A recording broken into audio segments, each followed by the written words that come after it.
Vimana. Misterios en los cielos de la India antigua.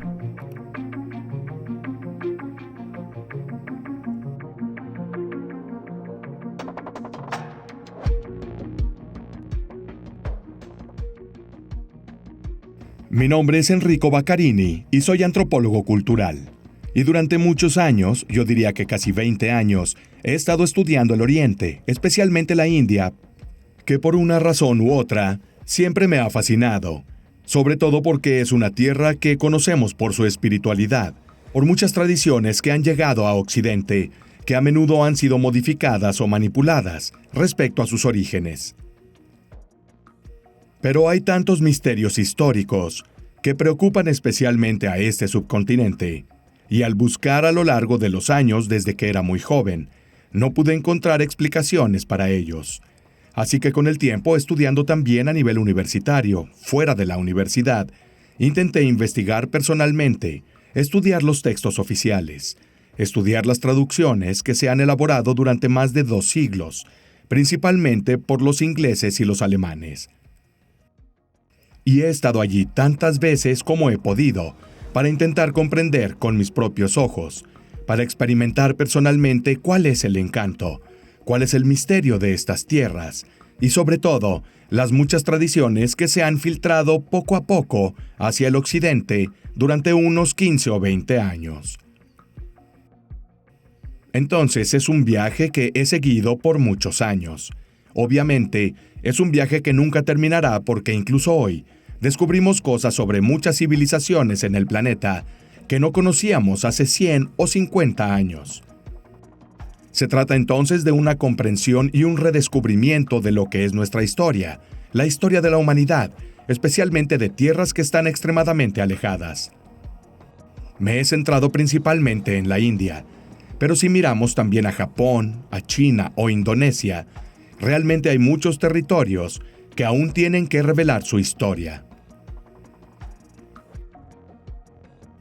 Respecto a Oriente e India en particular, un error común que cometemos los occidentales, y esto probablemente se debe al legado de ocupaciones, de las diversas ocupaciones que la India ha sufrido, desde los portugueses hasta los árabes y los ingleses sobre todo. Tenemos ideas que nos trajeron al occidente o que llegaron a occidente que están muy filtradas o equivocadas. Yoga, por ejemplo, que verás o podrás ver en raras ocasiones porque no se practica públicamente en la India. No es el yoga que con Vivekananda llegó a Occidente a finales del siglo XIX. Por eso hemos estudiado y hemos aprendido sobre Oriente con ojos que no siempre son genuinos, que casi siempre no nos proporcionan con información veraz sobre su historia y su pasado. Si nos fijamos, por ejemplo, en la historia más antigua del territorio indio, muy pocos, casi nadie, sabrán lo que se llama civilización Harappa o civilización Valinda. Es una civilización que, por ejemplo, en Italia, casi no se estudia en las escuelas, excepto en los últimos años, donde quizás hay 2 o 3 líneas en los libros de historia, pero es una civilización que fue fundamental, muy importante, también por lo que habría sido el desarrollo de otras civilizaciones que le siguieron. Históricamente, se sitúa entre el 3000 y el 3500 AC, y hasta la fecha se han encontrado alrededor de 1056 ciudades, restos arqueológicos que se encuentran principalmente en Pakistán, para que puedas entender cómo es fácil excavar o investigar allí. Pero lo que ya se ha entendido desde mediados del siglo XIX, al redescubrir casualmente la civilización Harappa, es que era una civilización verdaderamente inmensa.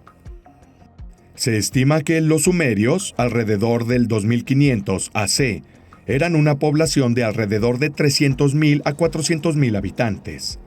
Los Valinda eran 5 millones.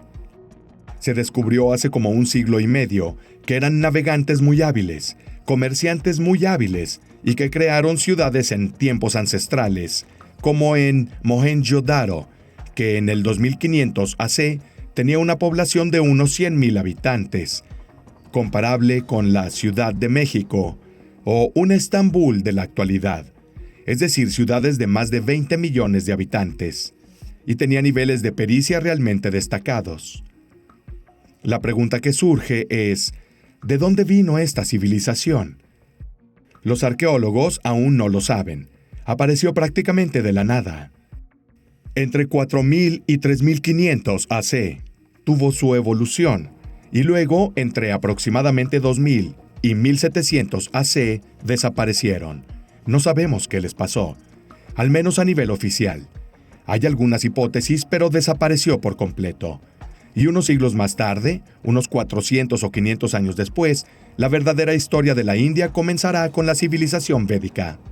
Sin embargo, dando un pequeño paso atrás para comprender cuánto desconocemos la historia de estos territorios, si nos movemos hasta la actual Pakistán, en Baluchistán, que es esa cadena montañosa entre Pakistán y Afganistán, encontramos que hay algunos asentamientos. Uno de los más importantes, si no es que el más, se llama Magar, que la arqueología oficial fecha entre los años 8500 y 9000 AC. Y la estructura urbana, obviamente, es más pequeña. La estructura social urbana de esta ciudad o de las ciudades en Balochistán resume totalmente la historia y la evolución de la civilización valinda que estaba por llegar.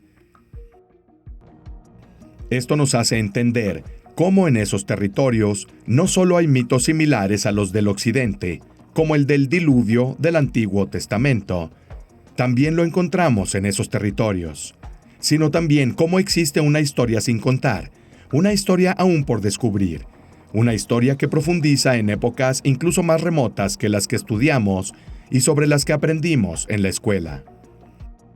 Los egipcios se remontan a los años 3000 a 3300 AC. Se supone que los sumerios son del 4000 al 4300 AC. Entre otras cosas, había un importante erudito sumerólogo que falleció hace unos años, Giovanni Pettinato, italiano, profesor académico que fue el primero en proponer una tesis bastante herética, según la cual la intelectualidad, es decir, lo sustancioso de la religión sumeria, incluso de la aristocracia, probablemente desde su punto de vista podría haber surgido de la civilización valinda. Entonces, para la mayoría de las personas, esta civilización podría ser de las más antiguas de la historia de la humanidad, y aún no ha revelado casi todo sobre su historia. Consideremos, por ejemplo, que su escritura aún permanece sin descifrar, y esta escritura ya se consideraba a principios del siglo XX muy similar o casi idéntica a la escritura Rongorongo, de la isla de Pascua, que se encuentra al menos a 18.000 kilómetros. También hay análisis genéticos realizados en 2013 en Alemania, en los institutos Max Planck, que demostraron que en el norte de Australia existen algunas poblaciones de tribus aborígenes que tienen marcadores genéticos que provienen directamente de la civilización valinda. Así que alrededor del 2300 a 2400 AC, y estamos hablando de hace más de 4000 años, alguien llegó al norte de Australia en barco. Esto debería hacernos entender cuánto no sabemos sobre la historia de los humanos. Conocemos un pequeño fragmento de la historia que nos ocupa, y si se me permite, casi siempre se filtra a través de los ojos de Occidente. Pero aún queda mucho por descubrir. Lo increíble es que estas civilizaciones antiguas necesitan explicarnos también cómo nacieron de la nada, ya con progreso, ya con avances, y la civilización valinda es una de ellas. Con una organización, con un sistema social y también con leyes y regulaciones de las que sabemos muy poco, pero que ya estaba avanzado y evolucionado cuando aparecieron los primeros vestigios de la civilización Harappa en la India. Y aquí se pueden insertar toda una serie de tradiciones, no solo de carácter religioso y mitológico, que conciernen al pueblo indio posterior, que es evidentemente una continuación de la civilización valinda. Y nos hablan de estos seres, los llaman divinidades, que vienen, ellos mismos lo dicen, claro, sin ningún problema, incluso de otros planetas, que se manifestaron en esas zonas del norte de la India. y cuyo papel fue casi siempre acercar la civilización para enseñar cultura. Por ejemplo, los rudimentos de la agricultura o la observación astronómica. Y obviamente, juzgamos estos temas con ojos profanos, como pura mitología, una leyenda que este pueblo creó para justificar todo lo que vendría después. En realidad, si extendemos nuestra mirada a China, a los sumerios, a los egipcios, vemos cómo hay tantas civilizaciones en el planeta que desde los tiempos más remotos nos hablan de estas civilizaciones, de estos seres divinos, que en un momento determinado aparecen y traen este conocimiento para mejorar a la humanidad, para hacerla progresar a niveles más elevados. Los sumerios tenían a los Apkallu, que eran seres mitad hombres, mitad peces, que durante el día en las épocas más antiguas de sus mitos, de su historia, podríamos decir en la mañana, salían del agua y enseñaban astronomía, matemáticas, cultivo e irrigación a los sumerios. Y luego, por la noche, los mitos de las tablillas cuneiformes nos dicen que regresan al agua y durante un periodo muy largo ayudaron a los humanos en el gobierno de las cosas terrenales. Encontramos lo mismo en China, donde tenemos a Fuxi y Nuwa, dos figuras que también están vinculadas a la inundación china. Los encontramos en Sudamérica, Quetzalcóatl, y también lo encontramos en la India, con toda una serie de deidades y personajes que también tenían este propósito. Luego, obviamente, a lo largo de los siglos, y hasta diría milenios, la filosofía india, la mitografía y la mitología también se han adornado con divinidades que vinieron o se manifestaron, porque estaban enamorados de un hombre o de una mujer, y por eso también existen estas historias. Pero si leemos el Rig Veda u otros textos de la antigüedad india, como los Upanishads y muchos otros, vemos cómo hay un componente de estos textos que ciertamente pertenece a un pueblo y cuenta la historia de un pueblo, pero también hay toda una serie de datos, detalles e información que escapa a nuestra comprensión. Y que hoy, a través de los ojos de los individuos modernos, podríamos decir son datos tecnológicos y científicos, que estos pueblos en absoluto no podrían haber poseído, a menos que algún individuo avanzado les hubiera dado esos datos, o tuviera instrumentos o maquinarias capaces de permitirles hacer ciertos cálculos. Y aquí hablo, por ejemplo, del cálculo de la velocidad de la luz, que en la India lo hizo en tiempos muy antiguos Kanada, que mucho antes que los griegos fue quien teorizó la existencia de los átomos, y por lo tanto que toda la creación fue compuesta de estos elementos, estas partículas microscópicas, que luego se agregaron gradualmente para crear materia. Si leemos el Bhagavata Purana, el Bhagavad Gita, leemos cómo se nos ha dicho claramente en estos textos que vivimos en un universo, pero hay infinitos universos en los que, según una de las tradiciones más importantes, Vishnu, cuando se creó el mundo que conocemos, creó infinitos mundos paralelos y entró en cada uno de ellos para traer vida. Entonces puedes ver cómo en el mundo indio existen conceptos desde la más remota antigüedad que solo hemos adquirido después de siglos, después de milenios en algunos casos. En muchos casos, significa entre 1600 y 1700 DC, con el movimiento de la Ilustración, y por tanto el progreso tecnológico y las herramientas avanzadas. Otro hecho fundamental es que en los textos como el Padma Purana, pero también en muchos otros textos, incluso en el propio Rig Veda, se dice que para el mundo indio, para lo que será después el hinduismo, no surge la pregunta de si el cosmos está habitado. El cosmos está habitado. Buloka, que es como llamamos al planeta Tierra, para ellos es uno de una infinidad de planetas que albergan vida, obviamente varios tipos de formas de vida. En el Padma Purana incluso se dice que solo en nuestra galaxia, porque ya existía el concepto de galaxia y la antigüedad india, que definían con el término sánscrito Shish-Umar, solo en nuestra galaxia, según el Padma Purana, habría 400,000 especies similares al hombre.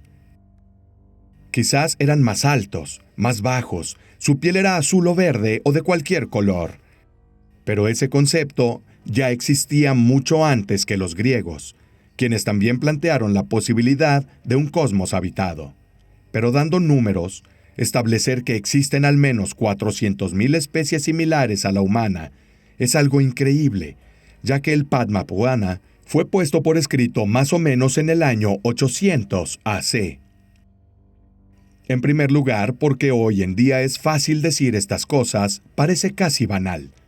En esa época, intentemos por un momento ponernos en esa perspectiva, en aquella época era algo imposible, porque no había una manera de razonar similar a la moderna, que es resultado del avance científico y del conocimiento.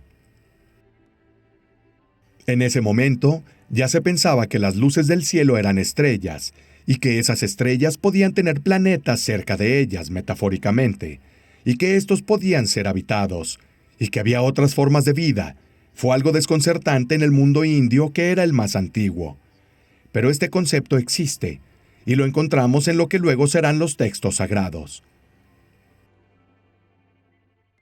Porque ayer, como hoy cada vez menos, lamentablemente, debido a nuestro relativismo, lo que está provocando la pérdida de este tipo de tradición en la India, como en la de otros pueblos, como por ejemplo entre los druidas, el conocimiento que en el sánscrito se llama Veda, se transmitió solo de forma oral y de memoria.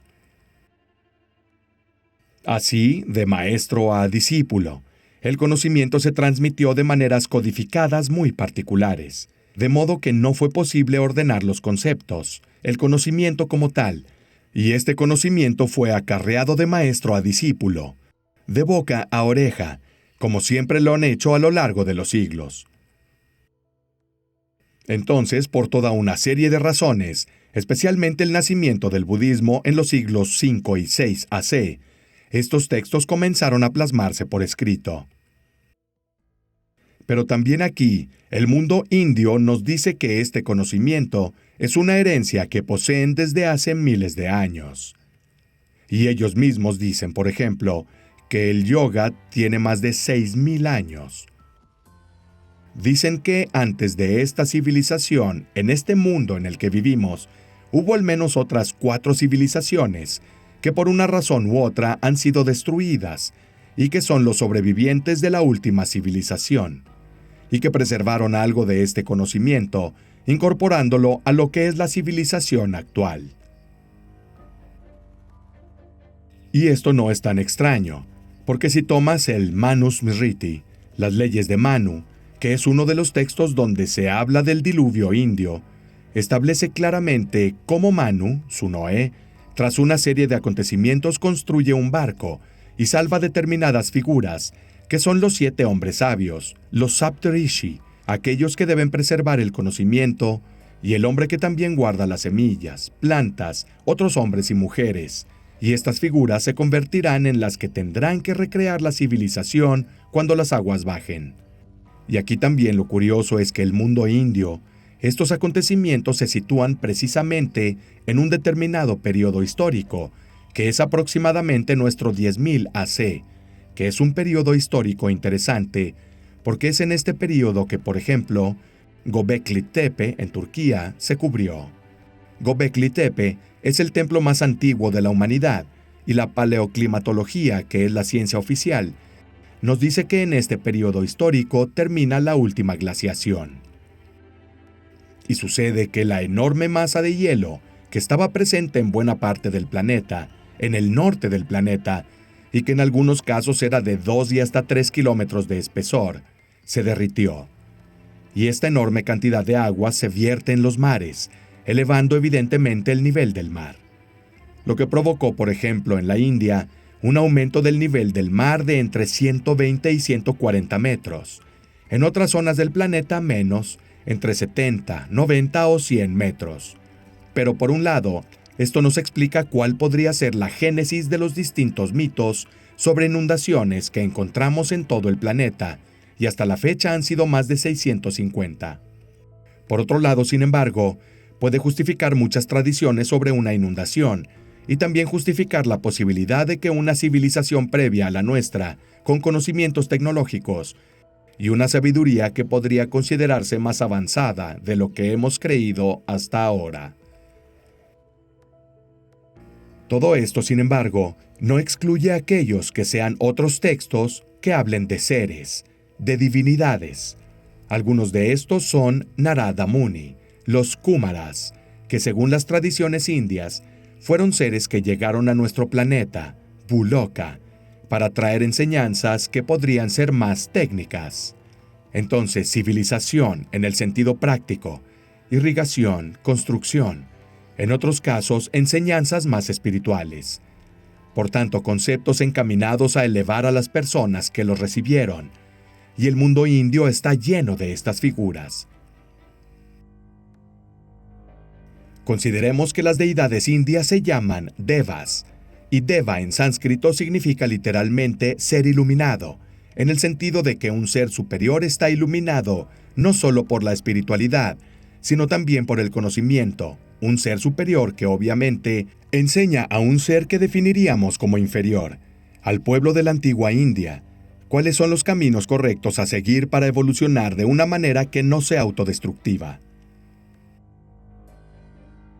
Luego, las epopeyas indias también nos cuentan y nos enseñan cómo habían buenos devas y malos devas, y cómo luchaban entre ellos, cómo estos devas, estas divinidades, como muchos otros pueblos, debían usar medios de transporte para viajar o para hacer la guerra, y estos medios de transporte o vehículos se llaman vimana. Estas vimanas son básicamente, hoy en día podríamos compararlas con vehículos voladores que fueron usados no solo por humanos, esto en mucha menor medida, sino por los devas, para moverse por nuestro planeta, y moverse, como dicen, de un lugar a otro, y por lo tanto, de un planeta a otro. Estas dos son concepciones que, quizás a nosotros, los hombres modernos, los hombres de ciencia que debemos comprobarlo todo, nos parezcan absurdos. Pero si miramos los textos sagrados indios, si miramos sus epopeyas, su filosofía y su religión, podemos encontrar muchas referencias a estos vimanas. Hasta el punto de que hasta hace 10 o 15 años, la existencia de estos vimanas era cuestionada diciendo que sí, son construcciones mitográficas como el carro de Apolo, que volaba en el cielo.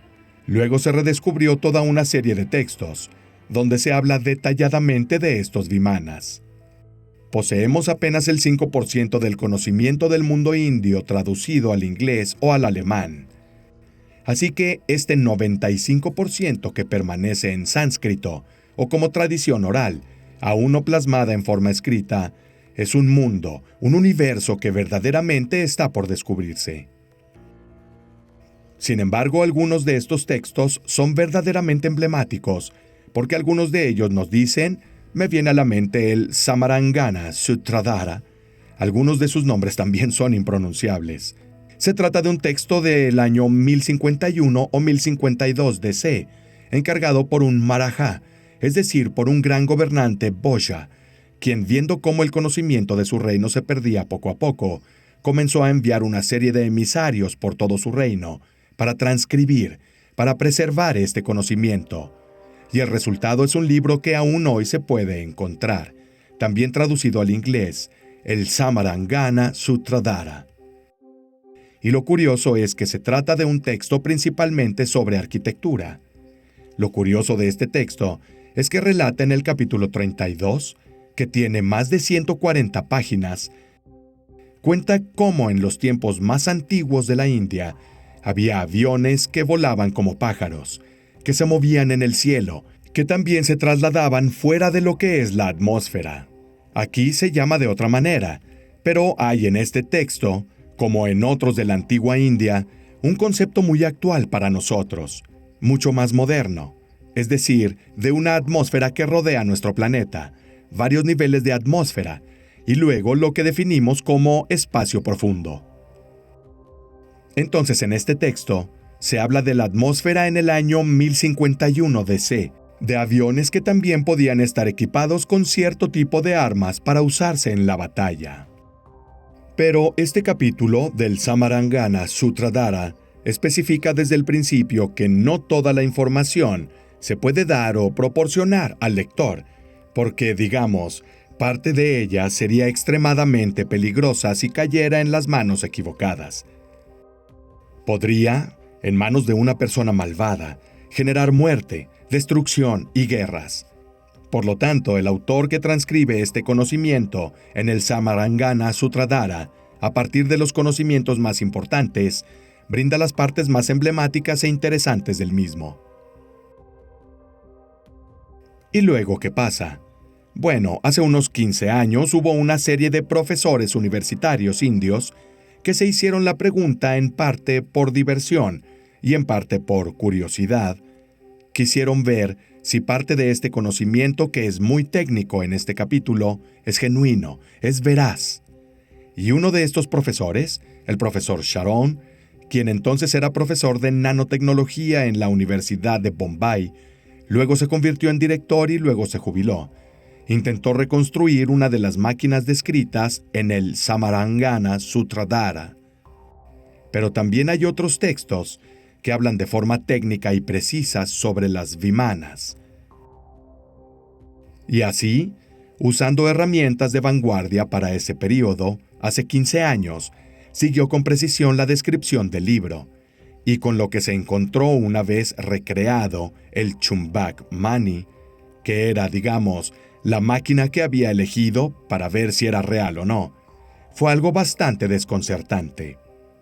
Porque también se dio cuenta, a partir de las descripciones en el texto, que lo que había creado era un panel solar, una célula fotovoltaica líquida. Por tanto, era un líquido que, si se sometía a un movimiento agitado y a la luz solar, generaba corriente eléctrica.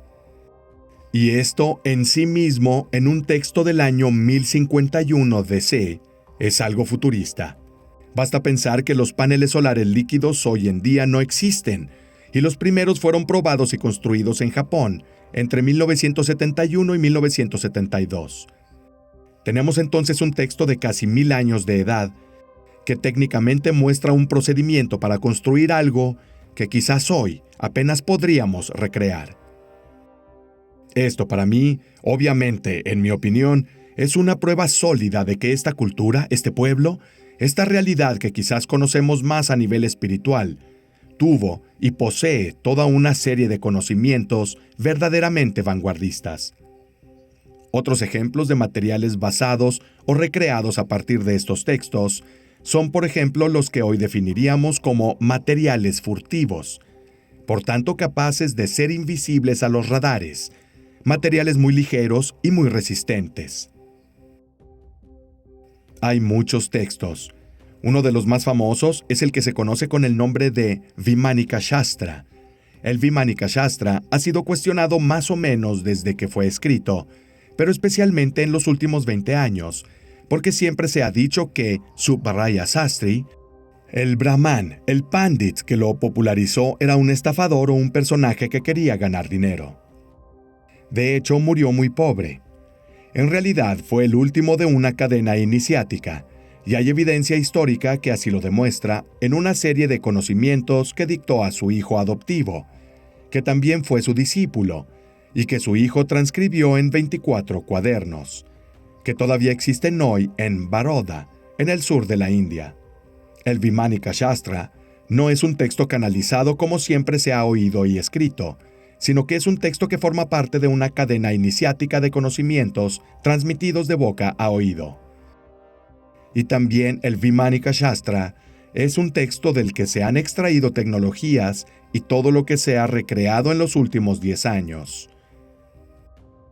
Entre otras cosas, hay publicaciones científicas, en algunas de las cuales también participé, y también patentes registradas en India, Alemania, Inglaterra y Estados Unidos, que se basan precisamente en estos textos. Obviamente de esto no se habla. Es un conocimiento que permanece en un rincón. Hay muchas preguntas sobre las vimanas. ¿Qué eran? ¿Cómo funcionaban? ¿Qué podrían hacer? Bueno, de lo que se ha reconstruido a través de los textos, sabemos que se enumeran al menos 59 tipos diferentes de vimanas. Algunos, por ejemplo, solo permitían llevar a 2 personas.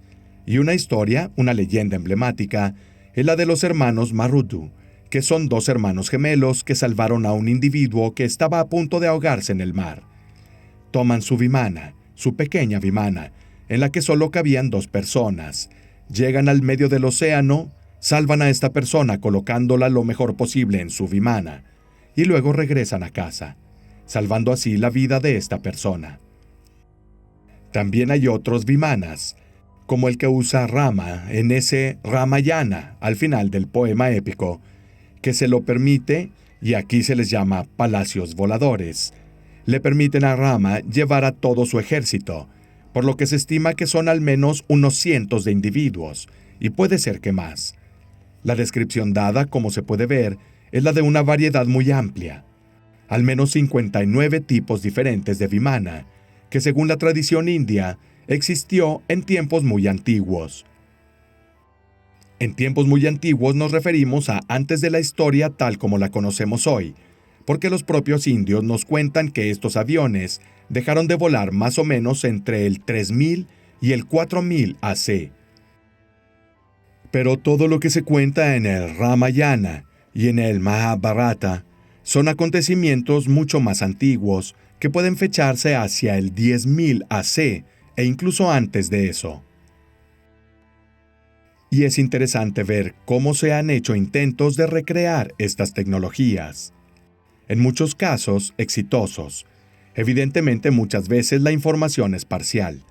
Muchas veces no tenemos el conocimiento para siquiera entender lo que dicen los textos, porque quizás llaman a ciertos elementos de una manera diferente a como los llamamos hoy. Pero en muchos casos hemos conseguido recrear algo interesante. La pregunta que casi siempre se hace es, ¿seríamos capaces de reconstruir una vimana? No. ¿Hay alguna pieza de vimana o algo así que se haya conservado? No. ¿Eso se sabe oficialmente? No. Pero personalmente creo que sí tenemos textos disponibles que sean solo del año 1000 AC, es decir, ni siquiera de hace 1000 años, algunos son mucho mayores. Estos textos que nos cuentan ciertas historias ya nos brindan ciertos detalles y alcanzan un nivel de pericia y tecnicismos que hoy solo podríamos tener en ciertos casos. Para mí esto ya es una prueba indirecta, pero también directa, de lo que este pueblo ha conservado, de lo que este pueblo tal vez ha transmitido a lo largo del tiempo. Y obviamente, junto a este conocimiento, a todo esto van vinculados esos devas, esas figuras que también llegaron a nuestro planeta y que en muchos casos lucharon entre ellos. Los vimanas también podían estar equipados con armas, incluso armas muy mortíferas. En general, las armas de los vimanas se llaman Tejas Astra. Astra significa arma. Tejas básicamente significa energía. Se puede traducir como fuego. Ese Tejas es también el fuego interno que tiene un practicante de una disciplina india cuando siente que está a punto de despertar. Pero generalmente la traducción es energía, energía interna. Por tanto, Tejas Astras significa literalmente armas de energía, con todo lo que este término puede o quiere significar. Y en el Mahabharata, que es quizás el mayor poema épico y el más antiguo de la historia de la humanidad, narra los últimos 18 días de una batalla que se libró entre 2 facciones rivales, que básicamente estaban relacionadas entre sí. Estaban los Pándavas, que eran, digamos, los buenos, y los Kauravas, que fueron etiquetados como malos, y Arjuna, que es la figura principal de este poema, a quien Krishna aconseja en el Bhagavad Gita, que es una parte del Mahabharata, en donde Krishna proporciona enseñanzas a Arjuna, incluida la del yoga. Pero también hay una parte del Mahabharata donde se cuenta cómo Arjuna es sacado del campo de batalla. Lo llevan a bordo de una vimana. Y ahí está su historia directa. Dice, veo al vimana elevarse, ir más y más alto, y ve a los elefantes que se usaron en la batalla transformarse como hormigas, tan pequeños como hormigas. ve a su enorme ejército transformarse en una extensión confusa de colores y formas. Luego nos dice que este Vimana abandona nuestro planeta y durante un periodo bastante largo viaja en lo que definiríamos como espacio hasta llegar a la ciudad artificial. Eso se llama Svarga del dios Indra.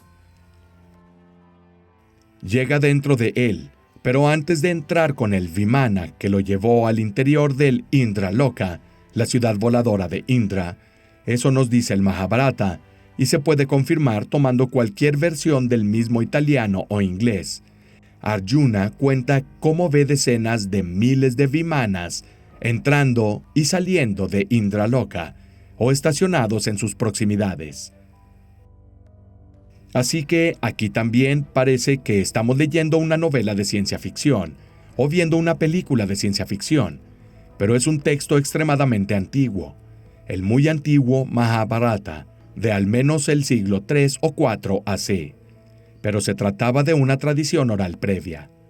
Entra en Indraloka y después de una serie de acontecimientos, Indra le da algunas armas, le explica cómo usarlas porque sin una enseñanza adecuada, en manos de la persona equivocada, podrían haber matado a Arjuna y también a su ejército. Y esto obviamente presenta algunos paralelos. Parece un poco como en los tiempos modernos, donde obviamente tienes que aprender a sostener un rifle o disparar un misil. Estas son comparaciones obvias con lo que tenemos hoy respecto a la tecnología moderna. Y luego, Arjuna aprende el uso de estos Teja Astra.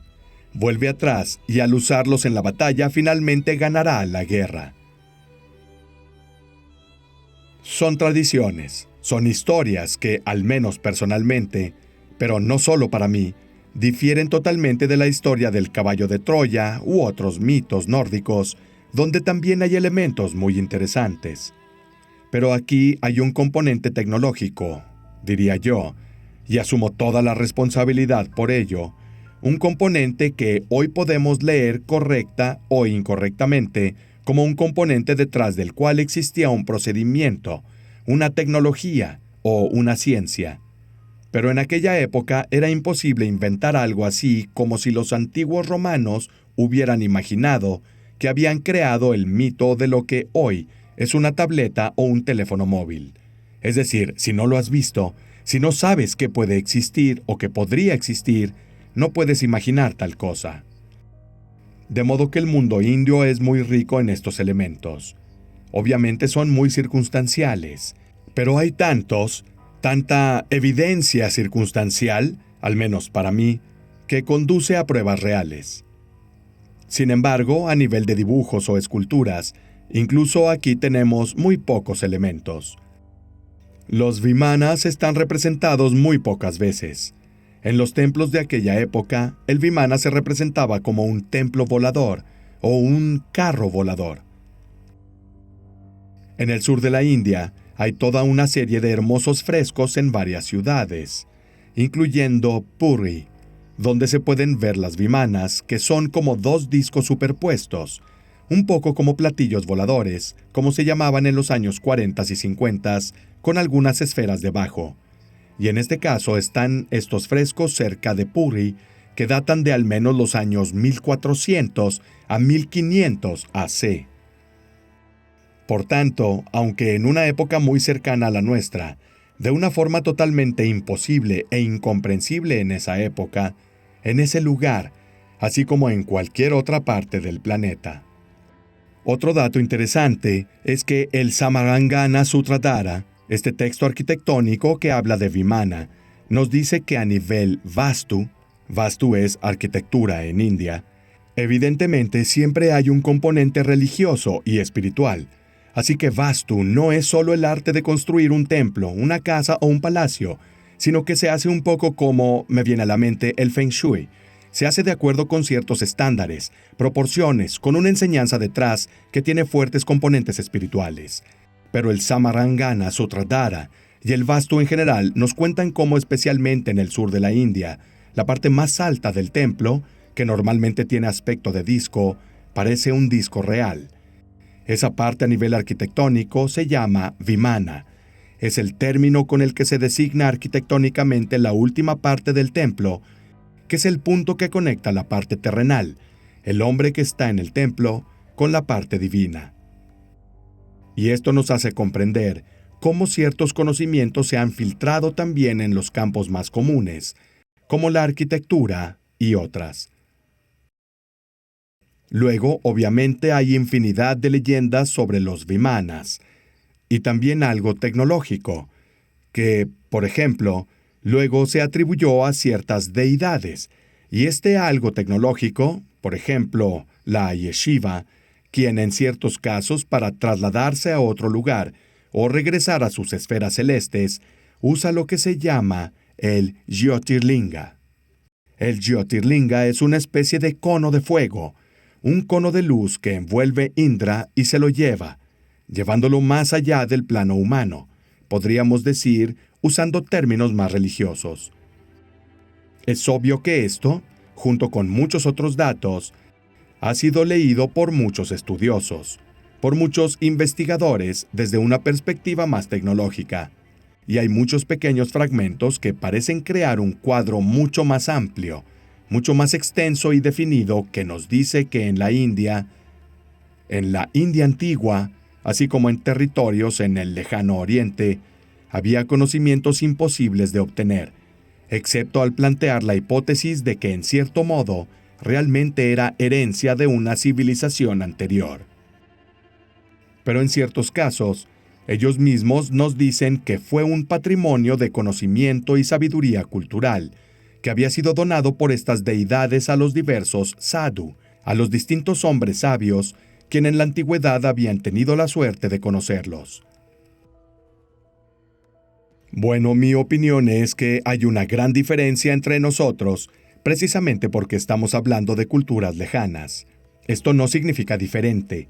Son dos maneras de afrontar y abordar la vida, filosofía, espiritualidad y la religión de una manera totalmente diferente. Un ejemplo podrían ser los parias, quienes son los que están en el nivel más bajo, los intocables. Es obvio que en la India tienen la voluntad de mejorar sus condiciones de vida, pero nunca harán el esfuerzo que haría un occidental, porque según su religión, dicen, si nací en el estrato más bajo, significa que merecía mi deuda kármica, hice gestos, acciones y cosas negativas, así que hoy merezco estar en esta condición. Y sí, puedo mejorar, pero es inútil que me esfuerce demasiado. Un concepto que nosotros en el occidente no concebimos como tal. Hoy, si estoy en una condición de desventaja, haré todo lo que pueda, honestamente, incluso deshonestamente, para sobrevivir lo mejor posible, y puedo mejorarme. Hay dos formas esta es mi opinión, dos maneras de afrontar la vida, la filosofía y la religión de una manera diferente. Es difícil generalizar en el sentido de que en Egipto, por ejemplo, había una casta sacerdotal que tenía poder y lo sostenía. Lo mantuvo durante miles de años, al menos 2000. Y luego pensamos en Akenatón, que quiso crear un culto monoteísta en el que, en lugar de muchas divinidades, solo había una, un culto, y sus imágenes fueron destruidas. Su figura quedó desterrada de la historia. La fe judía no es mi campo, pero el pueblo judío en los textos judíos hablamos de Elohim, y hay quienes lo interpretan en singular, quienes lo interpretan en plural. La disputa la dejo a los que traducen, a los que son de ese ámbito. Pero en el Antiguo Testamento también se habla de otras deidades, y esto es un hecho. En el mundo indio es algo muy diferente. Por ejemplo, en el mundo indio no encontramos ningún mito de la creación. Sumerios, egipcios, judíos y los cristianos tienen un dios que da forma al barro y demás. Por ejemplo, en el mundo indio, el hombre siempre ha existido, alternando de civilización en civilización, y nunca ha sido creado, salvo en tiempos muy remotos, simplemente por el pensamiento del Ser Supremo que, al pensar en el hombre, creó al hombre. Luego, hay muchos otros mitos. Y de hecho, aquí también, un error común que se comete sobre el hinduismo es definirlo como politeísmo. Es que se adora a muchas deidades. En realidad, el hinduismo es una forma enoteísta. Shiva, Ganesh, Kali, todas las deidades, y hay quien ha empezado a contarlas. Habría 33 millones de deidades indias. En realidad, todos son la manifestación del mismo Ser Supremo, quien se muestra de 33 millones de maneras diferentes. Entonces, esto es el hinduismo. Está dividido en 6 darshanas, en 6 escuelas de pensamiento. Hay una escuela atea, la hiperreligiosa. Podríamos definirla como una escuela hiperintolerante. Hay 6 visiones principales del mundo indio. Entonces tenemos un mundo que es totalmente diferente del que generalmente conocemos o podemos aprender sobre el hinduismo. A menos que tomemos un texto académico muy serio, eso nos hace comprender minuciosamente estas diferencias. Es difícil comparar Oriente y Occidente como hizo Gannon, porque son 2 mundos distantes. Un poco como el color del luto en Japón. Para ellos es el blanco, para nosotros es negro. A veces hay grandes vínculos, grandes puntos de contacto. Otras veces no. Pero esta es también la belleza de las diferencias sobre el planeta en el que vivimos.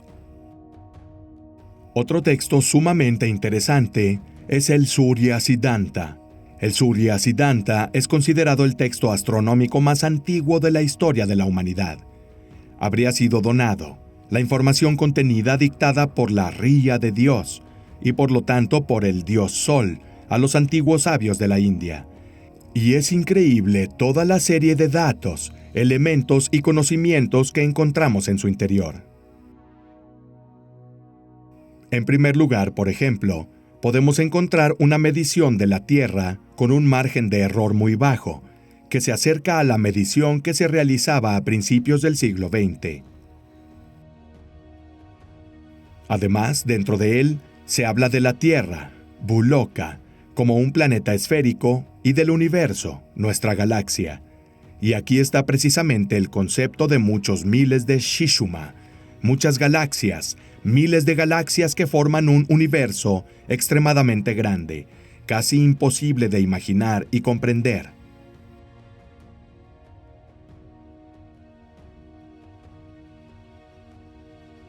Pero quizás uno de los detalles más fascinantes que se ha analizado y estudiado durante los últimos, yo diría 30 o 40 años, pero del que todavía se sabe poco, es lo que dice el Surya Siddhanta sobre las rutas que tomaban las deidades en nuestra parte de la galaxia para llegar a nuestro planeta. El primer estudioso que analizó estos datos se llamó David William Davenport. Davenport nació en India. Era hijo del Lord Davenport, una familia de terratenientes del té. Sabía 14 idiomas, leyó sánscrito, tradujo urdu e hindi, sabía muchos idiomas. Entre otras cosas, vivió muchos años y murió en Roma, Italia.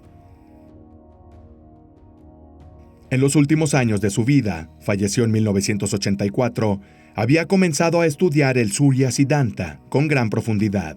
Tengo sus diarios. Lo mismo ocurre con las diversas transcripciones de este texto astronómico muy antiguo.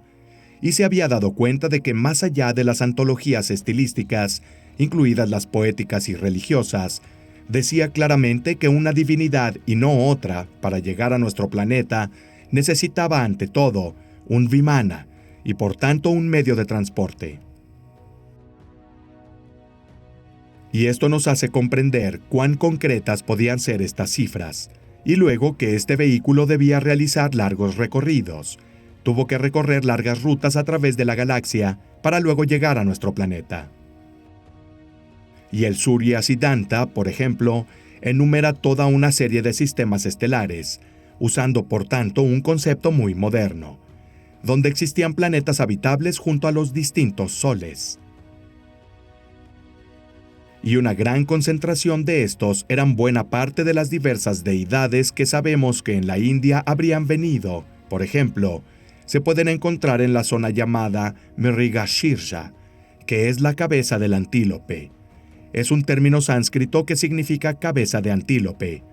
Evidentemente se trata de un asterismo, un grupo de estrellas con posibles sistemas planetarios que se encuentra cerca de la constelación de Orión. Y la constelación de Orión, hemos aprendido, fue fundamental para los egipcios, para los aborígenes australianos, para varias civilizaciones de América del Sur y para los propios sumerios. Y todas estas realidades nos cuentan cómo algunas de sus divinidades más importantes procedían de la zona de Orión. Entre otras cosas, los estudios de Surya Siddhanta en Davenport y también en los que se han realizado aún hoy, identifican un área cercana, Mrigashirsha, con un sistema solar que tiene un nombre muy particular. Se llama Ardra, y Ardra en sánscrito tiene dos significados: verde o, en sentido amplio, húmedo o mojado. En la interpretación de algunos estudiosos, y Davenport fue el primero en decirnos, quizás se sabía que en ese sistema solar podría haber un planeta que permitiera nacer y existir vida. Y lo increíble es que ahora todos sabemos que desde hace casi 10 años hemos estado mapeando y registrando cuáles son los planetas extrasolares. Por lo tanto, básicamente rocas que no son solo el Sol de un sistema, sino también planetas que pueden tener atmósfera e incluso agua líquida. Aquí, en esta zona llamada Mrigashirsha, Ardra, cerca de Orión, análisis y datos de los últimos 2 o 3 años nos dicen que es muy probable que existan sistemas solares con planetas en la posición adecuada para tener agua en estado líquido y por tanto permitir la posibilidad de albergar y sustentar vida. Y sin embargo encontramos todo esto en el texto astronómico más antiguo de la historia de la humanidad. Evidentemente son hipótesis. También son inferencias en el sentido de que son teorías que se pueden hacer, pero es información estricta. Es información clara, seca y limpia, en un texto que tiene al menos 2000 años.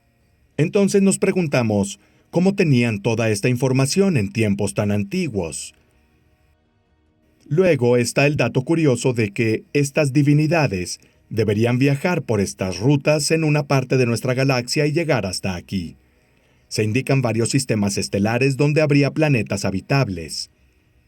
Pero quizás lo más interesante y curioso es que hay algunos puntos en este mapa que luego Davenport recreó en papel, en los que, según el Surya Siddhanta, se encuentran las llamadas puertas o pasajes para los vimanas.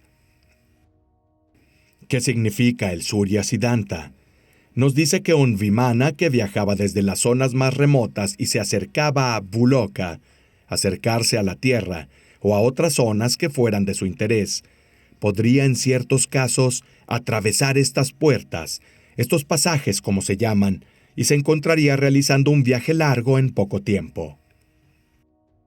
Y obviamente aquí hay una comparación con el mundo moderno. Y es un poco como, por ejemplo, Star Trek o muchas otras películas de ciencia ficción que nos han enseñado y nos dan detalles.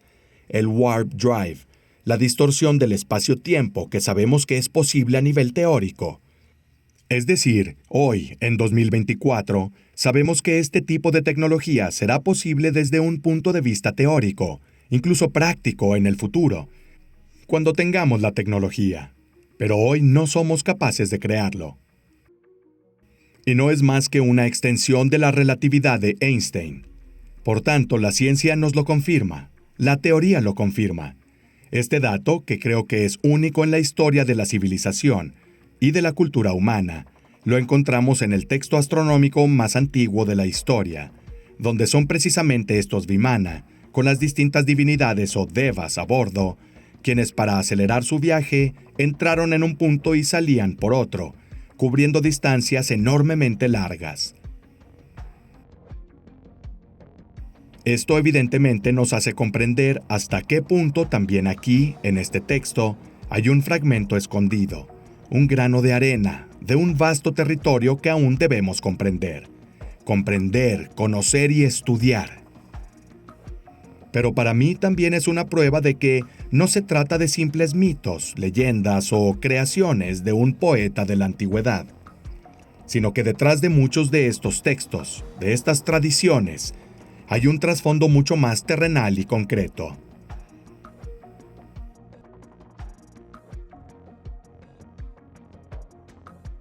Entonces, otro mito muy interesante que encontramos en el mundo indio es el de los 7 hombres sabios, o Saptarishi.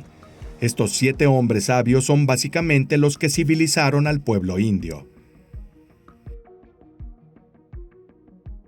La tradición dice que Manu, el indio Noé, tras la llegada del gran diluvio, cuando salvó las semillas de las plantas, los animales, los hombres y las mujeres, su principal objetivo, sin embargo, era salvar el conocimiento, que en sánscrito se llama Veda, como su texto sagrado. Y para salvar el conocimiento, tomó a los Saptarishi, los 7 sabios, y les hizo subir a su barco. Luego, después de todos los acontecimientos, un periodo muy largo en el que el barco se sacudió de un lado a otro, finalmente llega a la cordillera del Himalaya. Las aguas retroceden y cuando la tierra comienza a ser visible otra vez, salen todos, y estos sabios comienzan a actuar para devolver la civilización a los supervivientes, incluso en zonas lejanas. Este mito, esta tradición, esta leyenda, es muy interesante porque nos habla de un diluvio de una civilización anterior, de una nueva civilización que debe ser recreada para los Manusmriti, las leyes de Manu. Estos personajes eran personajes reales, eran de carne y hueso que mucho después serían divinizados precisamente por ese papel fundamental de devolver la civilización a los hombres. Y lo curioso, sin embargo, es que encontramos este mito en muchas otras zonas del planeta, y esto obviamente plantea preguntas. Es decir, ¿es legítimo que se desarrollen mitos similares, incluso idénticos en diferentes zonas del planeta? Pero cuando estos mitos se comparan y son totalmente idénticos, es natural que surjan preguntas, y es natural buscar respuestas. Si nos adentramos entre el pueblo sumerio, nos encontramos con el mito de los 7 Apkallu. Los 7 Apkallu son los civilizadores de la civilización sumeria. La tradición dice que llegaron a bordo de un huevo luminoso. Como se describe, descender al mar sacaría a relucir este ser, este Apkallu, que se describe en las tabletas con una forma antropomórfica, en parte hombre y en parte pez. Y este Apkallu prácticamente tenía la tarea de enseñar a los altos dignatarios y gobernantes de épocas extremadamente antiguas de Mesopotamia los rudimentos de la civilización. Es decir, cómo regar los campos, cómo cultivar, cómo realizar la rotación agrícola, cómo observar el cielo e incluso los rudimentos de las matemáticas. De hecho, lo sabemos por descubrimientos arqueológicos de los últimos 10 años por tablillas que se encontraron, donde estaba inscrito aquello que es la base de todas las matemáticas posteriores. Y en el mundo mesopotámico, en primer lugar los sumerios y luego evidentemente también los acadianos, se dice que fueron 7 de estos sabios los que trajeron la civilización. Lo increíble es que se remonta a tiempos y épocas muy antiguas. Incluso para los sumerios, ya que llega al 400.000 AC, lo que es para nosotros una era en la que el hombre ni siquiera era un sapiens sapiens, pero estaba en vías de serlo. Si nos trasladamos a Egipto, aquí también tenemos a los 7 hombres sabios, cuya historia nos cuentan en el templo de Edfu, que son los civilizadores del mundo egipcio. Y también con Egipto vemos las fechas comparadas con nuestra forma de contar la historia, y son muy diferentes. Su dinastía Cero comienza alrededor, no lo sabemos con precisión, pero entre 3000 y 3300 AC, con el rey Escorpión. Pero antes se habla de otras dinastías divinas y luego semidivinas, a quienes se les llama los Neteru y los Shemsu-Hor. Entonces Neteru eran los dioses que gobernaban a los hombres. Y aquí también están el papiro de Palermo y las estelas de Turín. Hay toda una serie de elementos arqueológicos que nos cuentan estas historias. También estamos hablando aquí de épocas sumamente más antiguas, en las que, como dicen las divinidades, Los dioses caminaban entre los hombres. Y luego estaban estos seres, estas figuras que generalmente eran 7 sabios que trajeron la civilización. En la India, todas sus tradiciones, al menos algunas leyendas históricas, se remontan al menos al año 20 o 30.000 AC. Y obviamente uno es libre de decir que son solo fechas en épocas probables, que son las que han retrasado en el tiempo algunos de sus acontecimientos históricos. Otros pueden creer esto. Sin embargo, si miramos Göbekli Tepe en Turquía, que fue enterrado alrededor del 9600 AC, en definitiva podemos calcular que quizás realmente pudo haber existido una civilización avanzada hace 15.000 o 20.000 años. También encontramos este mito de los 7 hombres sabios en el mundo chino, en el mundo japonés. Lo encontramos en Sudamérica. Entonces, atando un poco los puntos, parece que la historia que surge es la de 7 figuras que para muchos pueblos eran humanos, por lo tanto son de carne y hueso, pero que eran sumamente avanzados. Y luego fueron deificadas diversas figuras que casi siempre llegan después del final de la última glaciación, evento llamado diluvio, y que ayudó a recrear la civilización. Restauran el conocimiento, los rudimentos de todos esos elementos, esas cosas necesarias para empezar de nuevo desde cero. Y esto es curioso, interesante, fascinante, pues nos muestra cómo el propio Schelm partía a menudo de una hipótesis. La historia de la caída de Troya no es solo un mito, sino que puede haber sido un hecho histórico.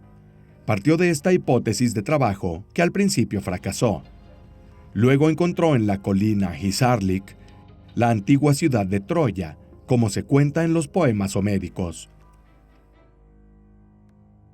Lo mismo está sucediendo en el mundo indio, tanto por sus conocimientos como por las civilizaciones que preceden a la nuestra. Aquí también hay evidencias arqueológicas tanto de sus tradiciones, que contienen conocimientos científicos tecnológicos como datos e información, que hubiera sido imposible tener en épocas tan antiguas, y que, al menos en mi opinión, presuponen necesariamente que alguien más avanzado y progresado, y tal vez no necesariamente de este planeta, brindó a algunos de sus hombres más sabios y conocedores.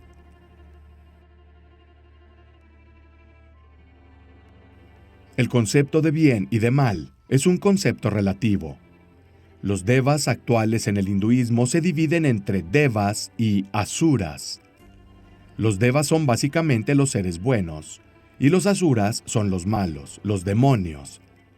Algo muy fascinante es que si nos fijamos en el zoroastrismo en Afganistán e Irán, los asuras son las deidades buenas y los devas son las malas. Entonces es como decirnos que eran 2 facciones opuestas de una misma realidad. Pero la cuestión es que devas y asuras son ambos la misma cosa. Los asuras son devas, son deidades que tienen propósitos más materiales. Les gusta la comida, les gusta la riqueza, les gustan las mujeres o los hombres. Tienen intereses más terrenales. Los devas, como tales en el mundo indio, son seres más evolucionados. Han abandonado o disminuido la materialidad y se han dedicado a cosas superiores. El concepto del bien y del mal es un concepto relativista, porque en el hinduismo, como en muchas religiones, se dice claramente que es correcto y fundamental que exista el mal, porque no puedo entender ni puedo apreciar lo que significa el bien si no entiendo lo opuesto. Entonces es un poco como el yin y el yang. Solo puedo entender uno si conozco y entiendo el perfecto opuesto. Obviamente, las guerras y demás son abominaciones humanas y extremos. Sin embargo, es un concepto tan simple como fundamental. Y luego hay algo muy interesante aquí que también encontramos en muchos otros mitos: que las deidades indias no son inmortales, pueden morir.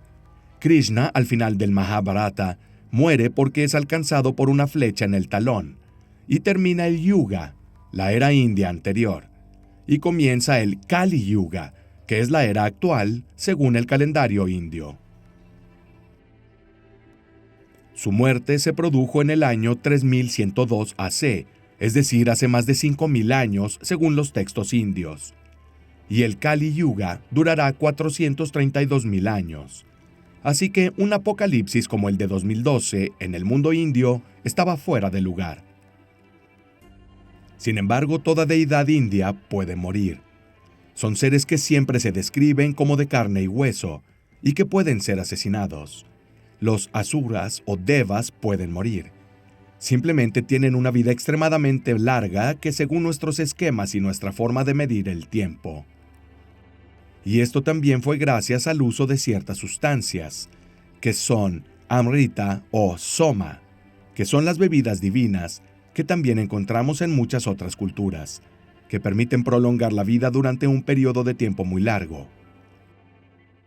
Y una cosa curiosa que también va ligada un poco a los mitos griegos es que, por ejemplo, según los textos indios, se podría distinguir un deva, una divinidad, uno de estos seres, cuando estaba entre los hombres, porque al caminar no tocan el suelo, sino que caminaban, según las tradiciones indias, a unos centímetros del suelo, y su cuerpo no proyectaba sombra.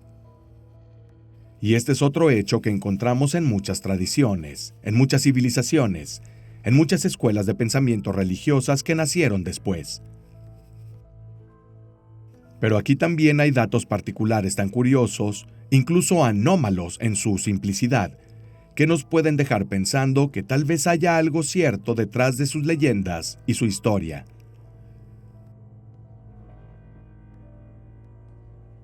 Si pienso que en la Tierra, el planeta Tierra, hace 10.000 o 20.000 años hubo, y esta es una opinión totalmente personal, basada en años de investigación, pienso que había varias realidades, diversas realidades que tal vez habían dividido al planeta. Quizás cada uno tuviera su propia esfera de inferencia, no lo sé. Pero los mitos son tan diferentes que nos digan que probablemente en una zona, India y Oriente por ejemplo, había un cierto tipo de temas. En otras áreas como en Sumeria, al igual que en Egipto, hubo otras figuras. En América del Sur otros más.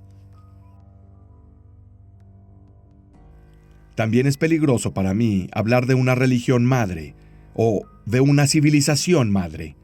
Personalmente, haya habido o no, creo que ha habido otras civilizaciones antes que la nuestra. No estoy pensando en la Atlántida o Lemuria. Creo que había varias realidades que probablemente o quizás no estaban en contacto entre sí.